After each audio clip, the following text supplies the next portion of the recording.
was a targeter at the CIA. So there are different types of targeters. There are what I think a lot of people see in the movies are kinetic targeters, like the military guys who literally target a person to drop a bomb on them with a drone. There are targeting analysts, who are people who find those people and analyze where they might be, or where they might be, or who might be around them that's also targetable. But I did operational targeting. So I was given instructions. We want to know, this is the intel, right? Like, this is the intel that we have a gap in and we have to fill. So my job was to find who could fill that gap in our intel, and then identify the most likely people that we could approach to give us that intel, and then put together an entire dossier on them, so they could be approached, so they could be bumped, so they could be approached, so we can make friends with them, and then convince them that telling us their secrets is the best thing for them. Okay. So I asked your husband this the first time he came on the show, and I'm going to ask you the same thing because I'm interested in your perspective. But what, in your mind, are the biggest misconceptions of the CIA? So funny story. I never intended to work for the CIA, so I am probably one of those people who had huge misconceptions in the beginning.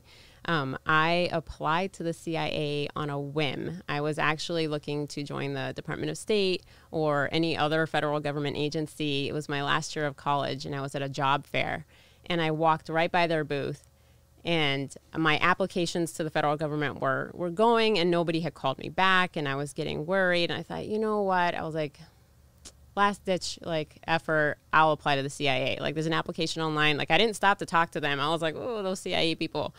So I get a call back after I apply, and every step of the interview process, I had these misconceptions where I was like, I am not a James Bond.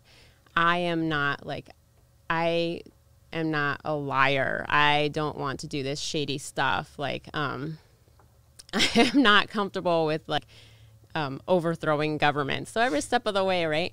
But every step of the interview process, I'm meeting these people who are just like you and me. They are very friendly people. They are very intelligent people. And I start to learn more about the agency and its mission. So I think that a lot of the misconceptions is that the CIA is a dirty place, right? That people without morals work there, and we do dirty, sneaky things, and we're working, on it's like black ops, or doing, not cool black ops, but overthrowing governments and manipulating people into doing things they don't want to do. And none of that is not true, right? People just like you and me work there, really intelligent people doing really incredibly important work.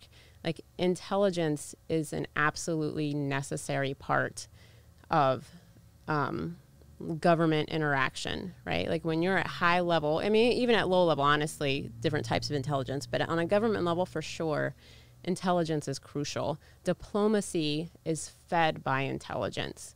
You can't have diplomacy without it. You won't be successful at diplomacy without it, in my opinion. So now, what was your perspective, your outsider perspective, before you actually got in and started learning it and meeting people? So I was a social worker before I joined the agency, and I was working with refugees and asylum seekers primarily, who were being relocated to the United States. So my vision of what the CIA was before I joined was purely from the movies. Really cool gadgets, and everybody knows how to do kung fu. Everybody knows 5 languages. Everybody was cool and good looking, and it was really, I'm a huge fan of James Bond, so I really was like, this is the agency. Once I got there, I realized it's a diverse place. And one of the biggest things that really hit me when I got to the agency is how many different jobs there actually are. So all the movies are about the exciting case officer, right? The James Bond, the Ethan Hunt. But you get there, and there are HR people. There are people who clean the waste baskets. There are cooks, there are analysts, there are mechanics, there are graphic designers, there are Really? Yes. Like there's a print shop there. People work that, like there are IT people. So it's just like any other. It was insane, like how cool it was to walk in and to see the seal, and you have to get past the guards with your special badge, and all of that felt super cool.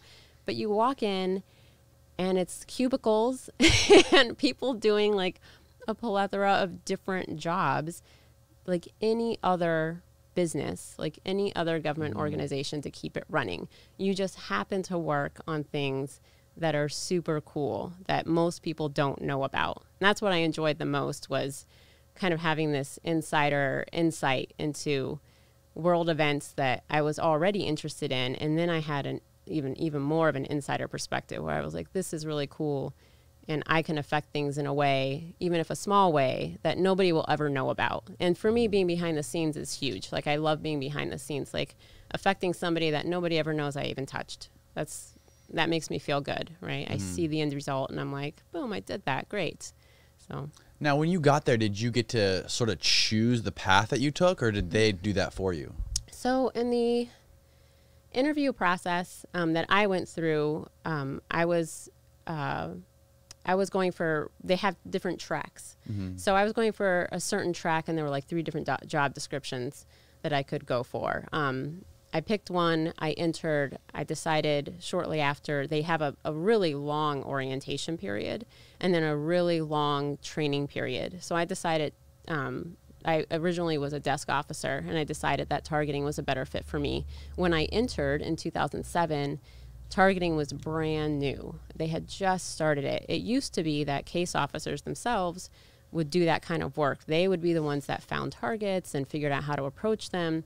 But it really wasn't efficient for them to be doing that. They really need to be out in the field meeting people. So they created an entire job description for people who specialized in finding who they were going to meet. So then all they have to do is spend an hour with me, and I say, this is the guy, here's his photo, here's his family, here's everything we know about him. He's going to be at this place at this time. He likes this kind of stuff. Go meet him and be friends. If they spend an hour with me, it saves them a ton of time. I can go much more in depth because I'm interested than the case officer would be able to, because they have a million other things going on. So, so for me, I was able to change tracks during the training period and then be certified as a targeter.